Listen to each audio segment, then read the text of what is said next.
So hello everyone, my name is Akhil and in today's lecture of hydrocarbon we are going to see the method of preparation of the alkenes.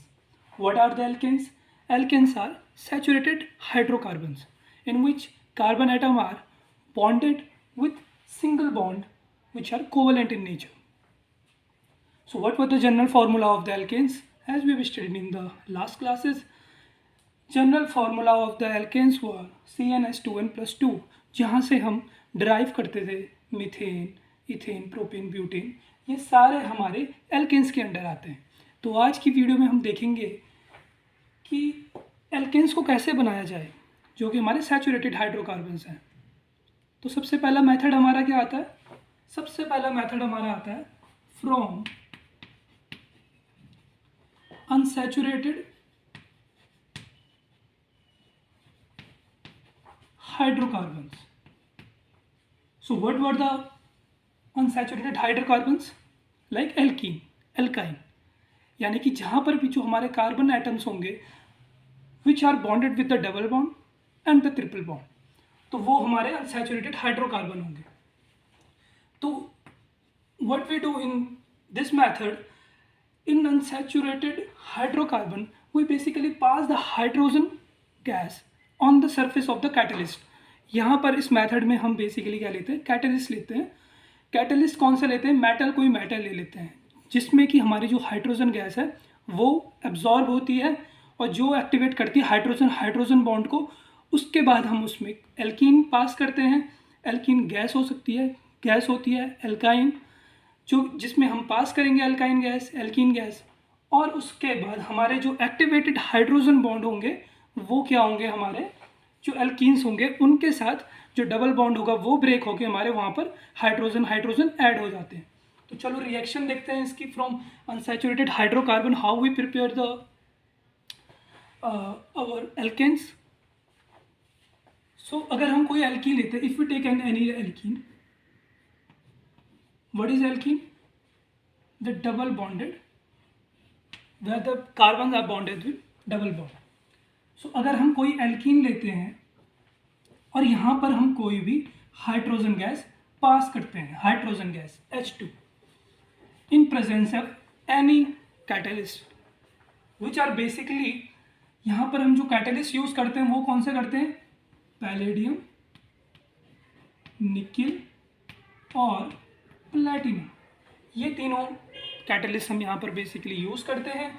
जो palladium और platinum होते हैं ये basically हमारे room temperature पर काम कर जाते हैं, लेकिन अब जब निकल कैटलिस्ट की बात होती है तो निकल कैटलिस्ट को हमें एक certain amount of high temperature देना पड़ता है और कभी कभी हमें हाई टेम्परेचर हाई प्रेशर दोनों कंडीशन देनी पड़ती है, तब जाके हमारे यहाँ पर जो एल्कीन है, ये हमारी एल्कीन है, यहाँ पर क्या होता है? हमारा जो भी हाइड्रोजन गैस है वो यहाँ पर क्या करती है? ऐड हो जाती है।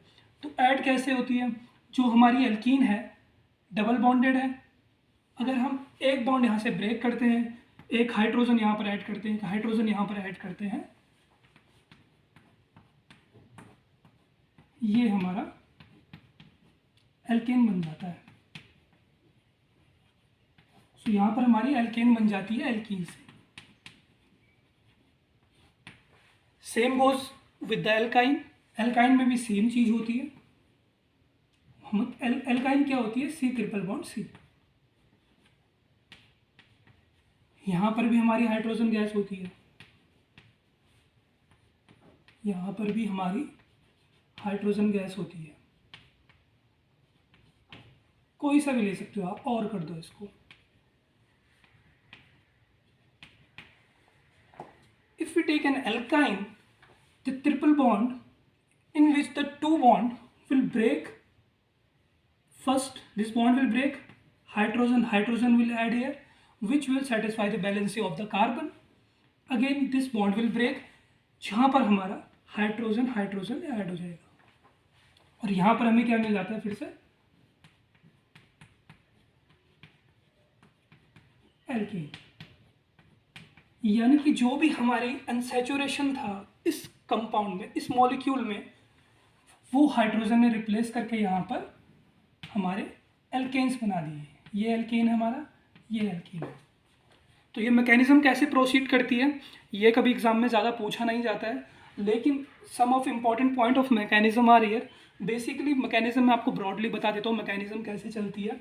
जो भी हमारा मेटल और जो भी हमारा कैटलिस्ट होता है उसके सरफेस पर पहले हाइड्रोजन गैस एडजॉर्ब हो जाती है इन सिन पोजिशन। यहाँ पर भी जो एडिशन होता है वो सिन होता है। सिन मतलब क्या होता है कि सेम साइड से हमारी हाइड्रोजन जुड़ रही है। Suppose this is the surface of the metal और कैटलिस्ट वी कैन से। तो अगर ये मेटल और सरफेस है कैटलिस्ट का, तो यहाँ पर हाइड्रोजन गैस आती है। हाइड्रोजन गैस की जब यहाँ पर एड्जॉर्ब हो जाती है मेटल की सरफेस और कैटलिस्ट के सरफेस के ऊपर, तो यहाँ पर उसके बाद एल्कीन पास करी जाती है। एल्कीन पास करने के बाद वहाँ पर एक ट्रांजिशन स्टेट बनती है which is 4 member cyclic transition state, और वहाँ पर बॉन्ड फॉर्मेशन बॉन्ड ब्रेकिंग होती है जहाँ से हमारी हाइड्रोजन क्या होती है, एड्जॉर्ब हो जाती है।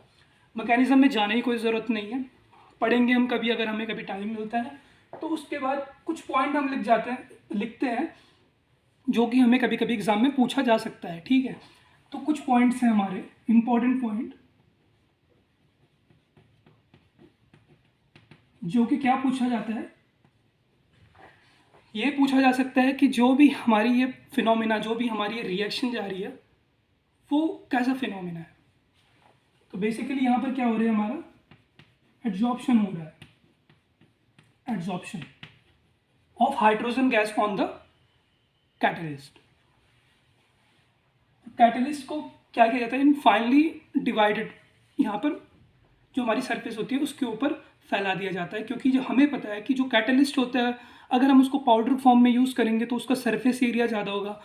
The more will be the surface area, उतना ही ज़्यादा हमारा वहाँ पर हाइड्रोजन एड्जॉर्ब, उतना ज़्यादा हमें सरफेस एरिया मिलेगा तो उतनी ज़्यादा हाइड्रोजन वहाँ पर एड्जॉर्ब होगी और उतना अच्छा हमारा यहाँ पर एल्केन मिलेगा। एड्जॉर्प्शन प्रोसेस होती है जहाँ पर हमारा delta G less than 0, delta S less than 0, ये चीज़ एग्जाम में पूछी जा सकती है, और हमारा डेल्टा एच लेस देन 0। अगली बात आती है रेट ऑफ रिएक्शन की। सो रेट ऑफ रिएक्शन क्या होगा, is inversely proportional to steric hindrance of the alkene और द एल्काइन।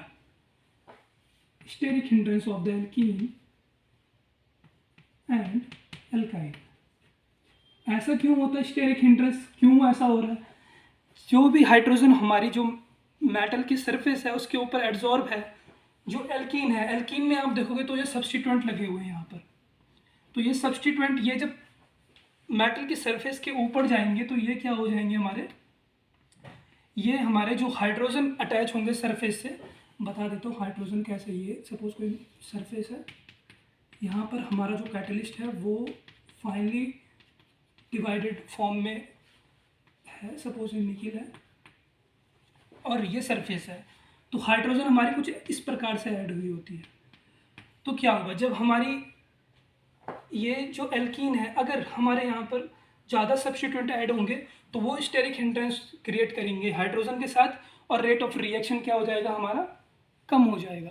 इसीलिए यहाँ पर लिखा गया है कि जो रेट ऑफ रिएक्शन है वो क्या होगा, तब ज़्यादा होगा जब स्टेरिक हिंड्रेंस कम होगी। तीसरा पॉइंट की बात हम करते हैं, तीसरे पॉइंट की बात करते हैं, जो rate of reaction of alkyne is greater than the rate of alkene. अब ऐसा क्यों होता है, क्या रीज़न है इसका।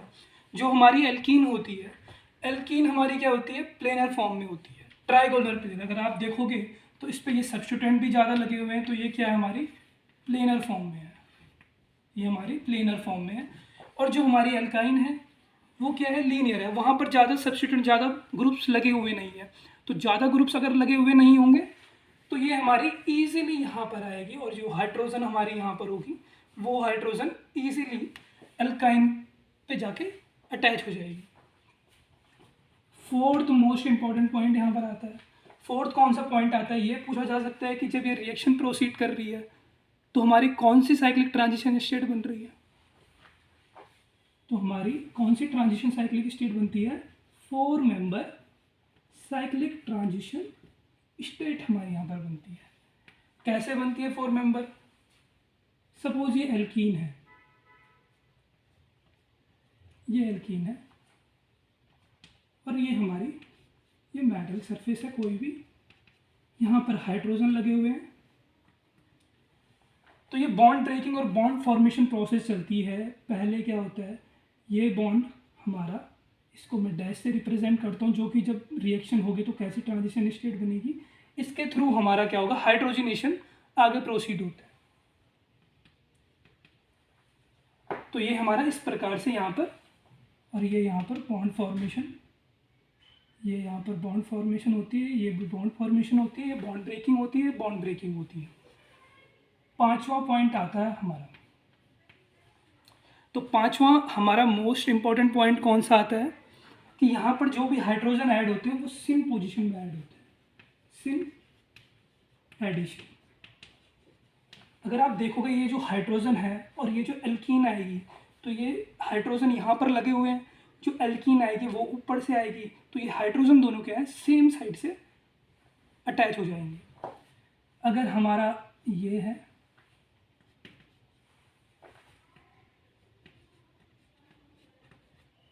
तो जो हमारी हाइड्रोजन एड्सॉर्ब होगी वो सेम साइड से होगी। और एक कभी कभी ये पूछ सकता है कि ये रिएक्शन सैबेटियर सैंडरसन रिएक्शन के नाम से भी जानी जाती है। सैबेटियर सैंडरसन रिएक्शन के नाम से भी जानी जाती है। ये भी पूछा जा सकता है कि इस रिएक्शन को हम किस नाम से कह सकते हैं, कि एक नेम रिएक्शन कौन सी है, तो इस रिएक्शन को सैबेटियर सैंडरसन रिएक्शन भी कहा जाता है। मैकेनिज्म मैंने आपको थोड़ा थोड़ा बता दिया है, लेकिन ये कुछ इंपॉर्टेंट पॉइंट है मैकेनिज्म के जो कि आपको याद रखने होंगे, एग्ज़ाम में कभी पूछा जा सकता है। ये सारी चीज़ें आपको ध्यान रखनी होगी, तो आप नोट कर लीजिए एक बार इसको।